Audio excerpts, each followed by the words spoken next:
Thank you very much.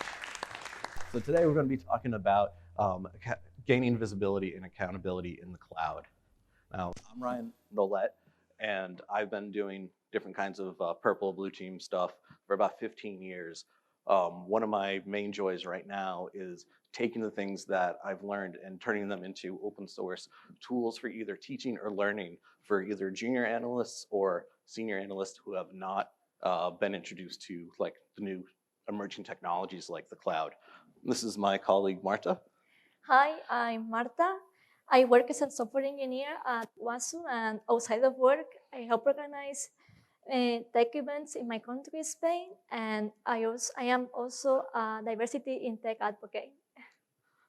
And as you can tell, our project is a bit international. So what I want to kind of go over in this is kind of a three-stage approach. The first one is just a brief explanation of kind of the framework of methodology that we like to try and build our learning tools in. We're going to go over, the basic questions that you need to ask, the common techniques that we're seeing right now, as well as some common tools and their AWS equivalents. Now, if this sounds familiar, Lily earlier did a wonderful job of talking about a lot of these topics.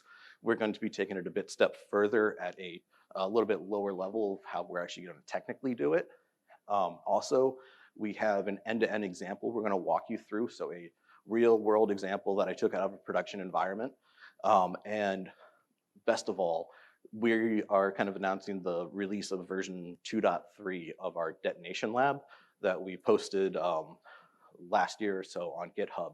It is basically some automation that spins up a full topology for you with some canned attacks and ingests logs and all that good stuff for you. So you can learn that when you poke your infrastructure here, the logs light up here, here, and here. And it's a great learning tool up there on our GitHub. So the first thing is kind of the framework, right? We want to answer three simple questions usually: who, did what, and when. And by answering those questions, we are adding accountability to actions that occur in our environments. All right, this is kind of that iterative cycle that you do. Who knows about like the OODA loop or the threat hunting loop or even the incident response investigation loop. They're all the same idea. We start off at a point, we keep iterating through our list of questions and continue.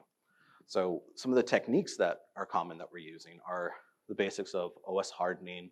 Choose whatever standard you like, whether it's CIS, NIST, Batman's secret plan, whatever you guys want to standardize on, that's what you kind of used. And that's the same thing with configuration management, right? We want to have some form of baseline drift analysis, right?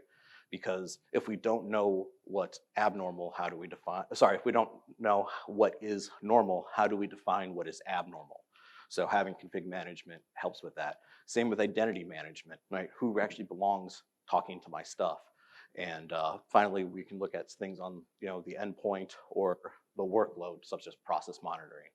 And the whole goal is taking these techniques and tools and putting them in those two buckets, right? Visibility and accountability. If you can't see it, you cannot account for it.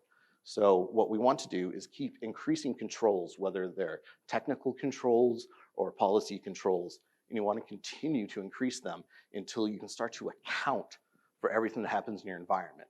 This is an ongoing process. No one ever gets this 100%. If you do, I will buy you a beer and ask you so many questions, right? Because this is an iterative process. No matter how long you've been doing it, constant new technologies, constant new events in your environment, constantly trying to re-answer those questions of who, did what, and when.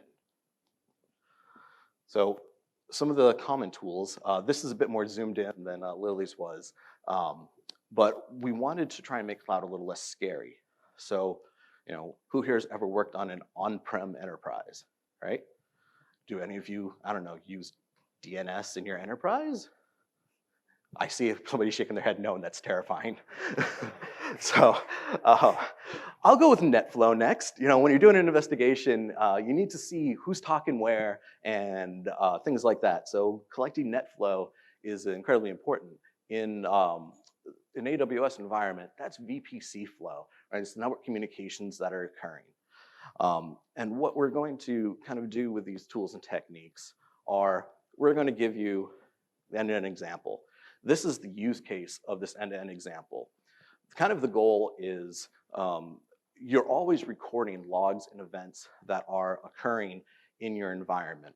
So the idea is kind of squirrel away your logs. And the idea is that as activity happens, whether or not you've approved that activity, you're able to at least see it happening, right? Whether or not you're looking in that log at this time, that's really up to your process. But the strong part is you need to have those logs. So if you need to go back and check, you can see them.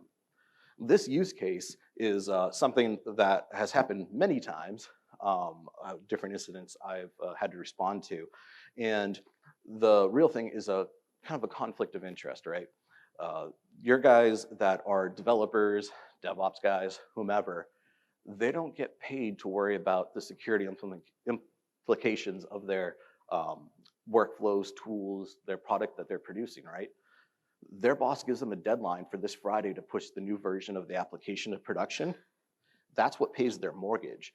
They're going to do the easiest way possible to get that done, right? So in this use case, we had a developer who needed to push the prod, and they went and looked for a bunch of online tools to see if they didn't have to reinvent the wheel and could just use somebody else's package. They only checked whether or not the tool did what they needed, which is something weird with MongoDB. And it worked. It did exactly what they needed, and that's all they cared about. They pushed their stuff to prod, they're happy, their boss is happy. I die a little inside, right? Because what they ended up doing was they downloaded a binary that was backdoored with a crypto miner. Now, the static defenses that we had never seen this kind of variant before. So they weren't able to stop it right off the bat, right? But because we're recording this activity happening at all times throughout this entire process, we're able to remain vigilant. SecOps is going to be able to see this activity and is going to be able to defend based on that activity. So going to the Detonation Lab, this is the rough topology of what it stands up. It's a CloudFormation template, which is, who's familiar with CloudFormation, right? All right, who's familiar with Puppet or other configuration automation and deployment things? Same overall concept, right? It's infrastructure as code. We're going to use this to spin things up. So the CloudFormation template we wrote takes about 7 minutes from soup to nuts, and it creates this topology in a single VPC. Now, we have a public and private subnet. The public one has our Bastion host in it, and we're going to use that as a jump box to get into our private subnet that has 4 systems. Now, the reason why we're doing this 2 subnets is because we're going to do terrible things inside this environment, and I don't want to get sued. I don't want to bring down production, and I don't want to get sued, right? So what we have here is we have a Linux victim, a Windows victim, a red team attacker, and a Wazuh server. And we'll get into that in a little bit, right? What we're going to be doing using this environment is we have some pre-canned attacks in there, right? Nothing overly terrible, but things that you can fire off as a junior analyst with kind of a click of a button, and then it will pull in logs. Now, how do we really pull in logs in this environment? So in order to create an automated logging pipeline, 3 elements are necessary. First of all, an Amazon service to monitor, which can be GuardDuty, AM, or Messi in this case.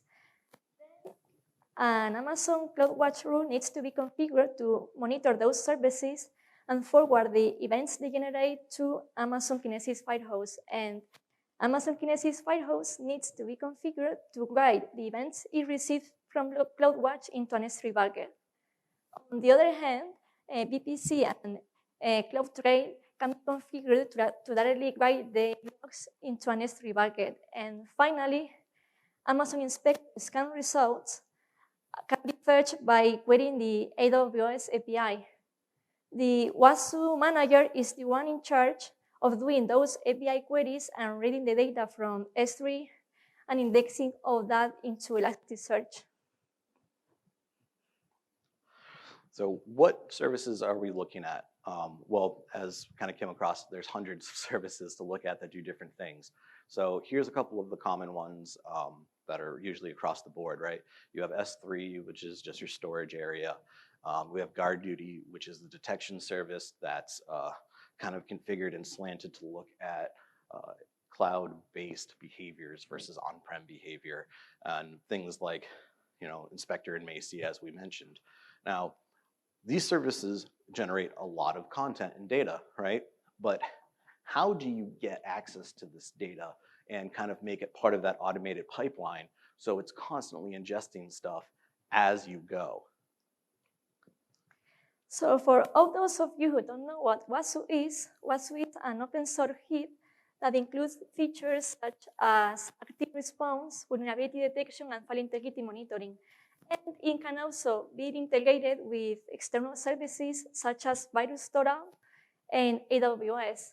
But how does Wazuh read data from AWS? It uses Python and Boto 3. Boto 3 is a Python framework to interact with the AWS API. And the process it follows consists on iterating over all files in a bucket, parsing each one of those files, and sending Wazuh these parsed contents in order to analyze it and raise security alerts, which will be indexed in Elasticsearch. This snippet here shows a very simplistic way of doing this iteration over files. It basically uses the list objects version 2 function, which returns the files to iterate over under the contents variable.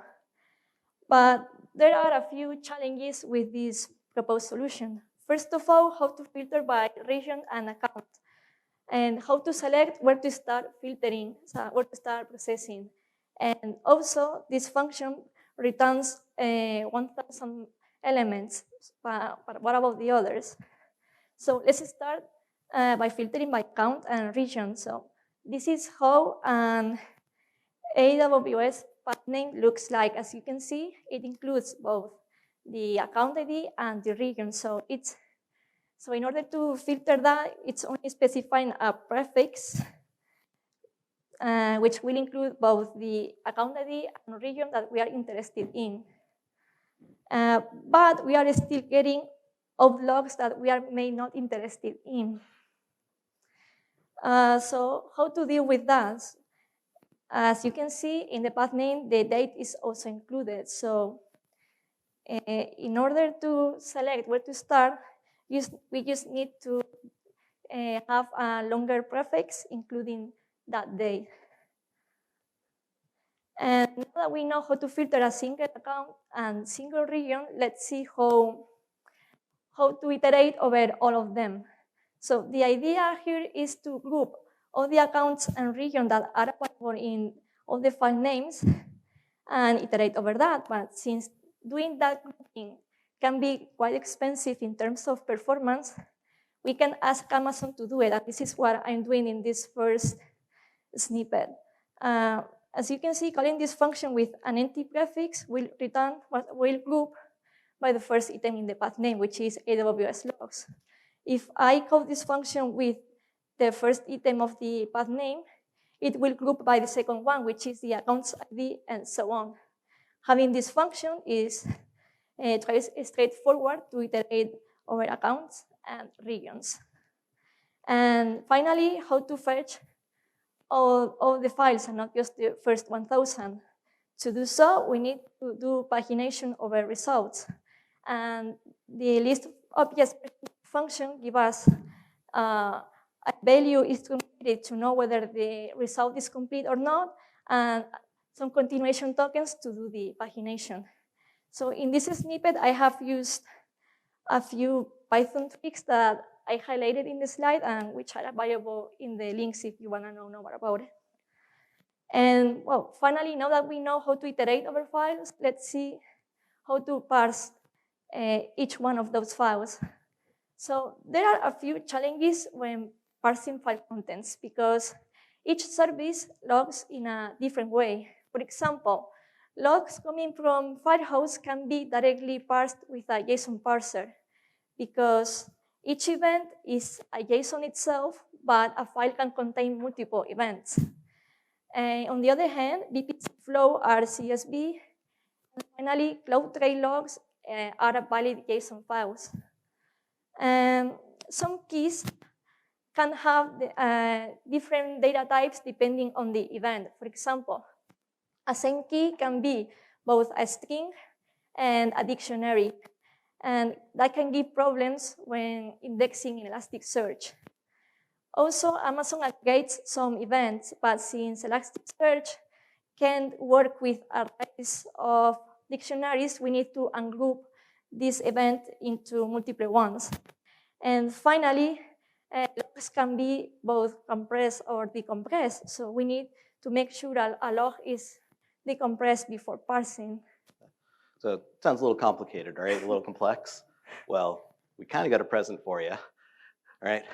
That's a live working example in production, right? That you guys can all see. It's open source. So if you want to repeat some of this, you can use the source code that does exactly this. Also, one thing to mention about the last couple of slides with code, as we saw up on there, there were red boxes that went over blank spots. There's actually stuff on there. It just seemed the colors didn't show up on the screen. So check the slides afterwards and you can see the actual code snippets as you like. Thank you, Ryan. Well, as I said before, this is how a CloudTrail log file looks like.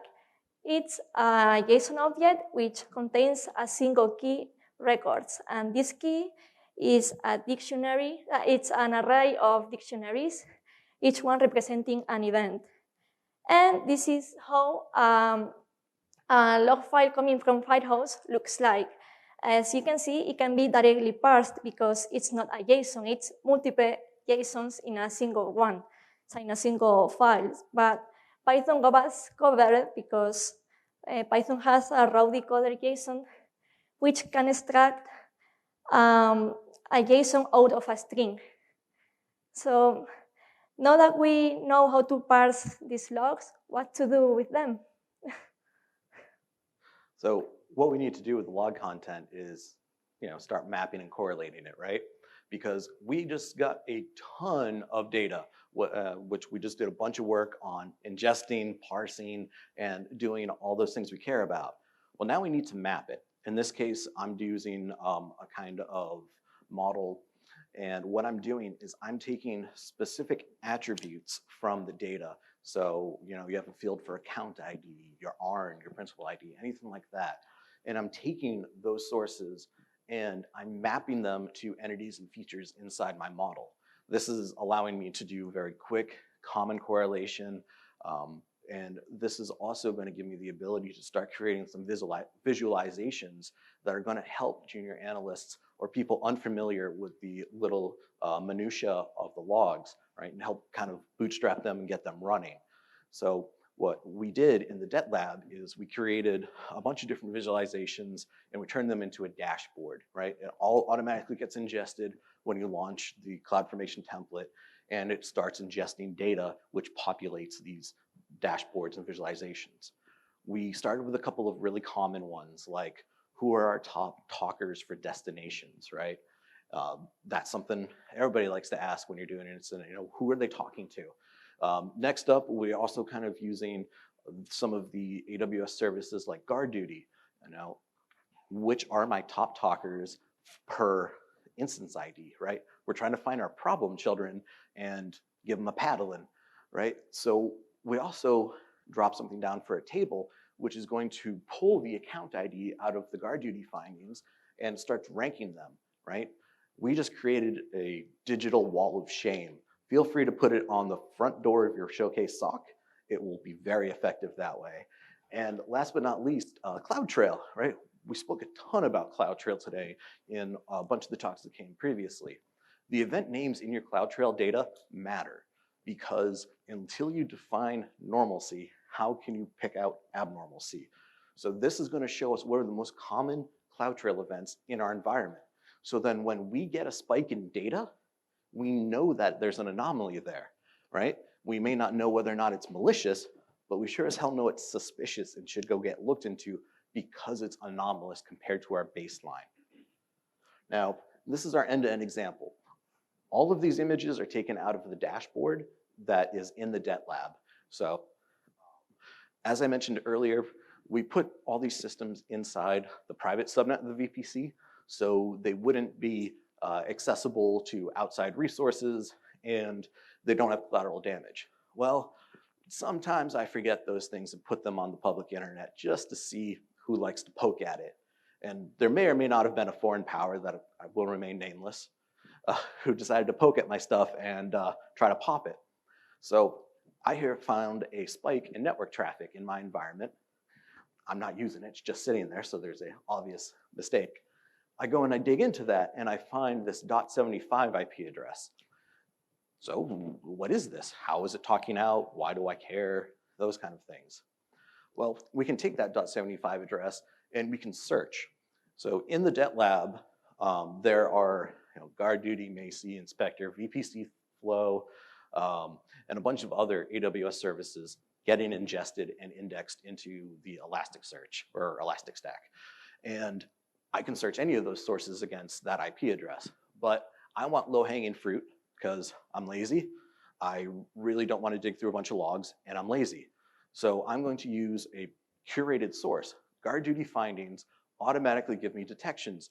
They are to show me that something is most likely a known bad source, right? It might not be everything I ever could have wanted for a detection service, but I, as a senior engineer, don't have to follow this anymore. I can hand this off to a junior analyst because it has data already marked and they can parse through it. So if I look at the guard duty findings, I can see they're associated with a Bitcoin miner. Now, why do I care about Bitcoin miners? We spoke a little bit earlier about things like billing costs and whatnot. People are trying to basically steal resources from you and generate coins for their money. Now, we know what system this happened on because we're able to follow that external IP address directly down to what host inside my environment did this. Now, in this case, we're looking at an instance because the instance ID is associated with the finding. But this works for all of your cloud workloads, right? The serverless workloads, your container workloads, all of those things are going to have similar attributes that you'll be able to do these correlations with. Now, if I look down at the system, I want to know what actually happened. So I'm going to use Wazuh in this case because everything in our environment is either AWS native or open source. So you don't have to pay for things. And what I'm going to see here is that I have an entry in my netstat table for this instance where this .75 IP address goes. Now, this also tells me what process initiated that network connection. In this case, it's something called pip.3.7. Now, who knows what the latest version of Python released is, right? 3.7.3. So in my environment, pip 3.7 seems kind of normal, right? Except in my environment, I'm only using Python 2.7. It's legacy, do not judge me, right? So I know this is a baseline of things. So I don't have Python 3 installed anywhere. So I'm going to poke at it and look at it. Did a developer decide that he wanted to work on optimizing our code and push things forward? Or did something bad happen? Well, what Marta mentioned earlier is that Wazuh is kind of nice where we're able to integrate with external services. So we're pulling in all those AWS logs already, but we're also able to make calls to services like VirusTotal. So I can take the hashes of those newly written files that I see here, and it automatically does a query for me. It doesn't upload anything to VirusTotal, so don't have to worry about that. It just does a query for the hash. And I'm able to see quickly that it's 53 out of 68. So either they're doing Bitcoin mining or blockchain, who knows? It's the same stuff, right? And basically they're just trying to do bad things. So with all this cool information, we're able to answer kind of the who did what and when, but there's an additional question, right? So the who, what, and when is the iterative process that we're doing for this investigation. But you still have to do some kind of root cause analysis, right? How many of you have a boss that asks you to do attribution, right? And not just attribution outside your company, but I mean attribution of how the hell they got in. So what we're using here is a couple of different services. Marta mentioned how we pull in inspector scan findings, and we are running Inspector in the environment. So that's an AWS native tool that does, vulnerability scanning, compliance scanning like CIS and stuff. But we also have some open source tools that we're using. Our good old trustworthy Nmap, tell me what ports are open, possibly try to guess some of the services that are running on those ports. And then we have a tool that I like out of Cali called Necto. I've only ever seen it in writing. It's probably Ninja Turtles. But the idea is this maps up things that it scans and finds against with CVEs. And what we can see in our environment is this is a directory transversal vulnerability, which eventually ends in remote code execution. Now, this is why you don't copy and paste things off Stack Overflow. For any of you who are developers, that's a paddling. Because I know this for a fact because I copied and pasted this off of Stack Overflow into the environment just to see what would happen, right? So we know what they're doing, how they're going against it, and it's a great teaching tool, not just for my junior analysts, but I can also show this to my DevOps team and show them kind of the worst parts about if you just copy and paste things without actually looking at what it does. Now, as kind of a recap, everything that we did through that entire investigation process was an iterative loop, right? The iterative investigation loop. We are constantly trying to add additional visibility, right? The first time we ran through it, all we had was CloudTrail and VPC flow. That only answered so many questions. So we added another visibility control, right? That additional visibility control was guard duty. Now we have some detection stuff. Then we added Macy, then we added other services. And by adding all these new visibility controls, we're able to start assigning accountability of who did what and when, right? Now, one thing that we really didn't mention is stuff about the attacker, right? What kind of person would try to break into somebody else's system just to mine Bitcoin? Well, it's somebody that has a very tough life cycle, right? In this case, we have a guy who's just told pretty much they can work as hard as they want and everything will come true for them. In this case, it doesn't. So what do they start doing? They look for other ways to make money, right? They find out about Bitcoin, they find out about all these different technologies, and they start using them. They start making some money, they're all excited.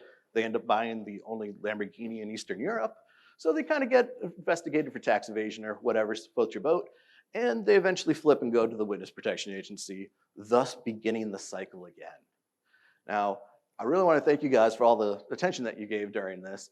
And I want to remind you remember the motto, flag it, tag it, and bag it. Give those malware the double tap. And thank you very much, guys. We're out of time, so have a good one. Thanks.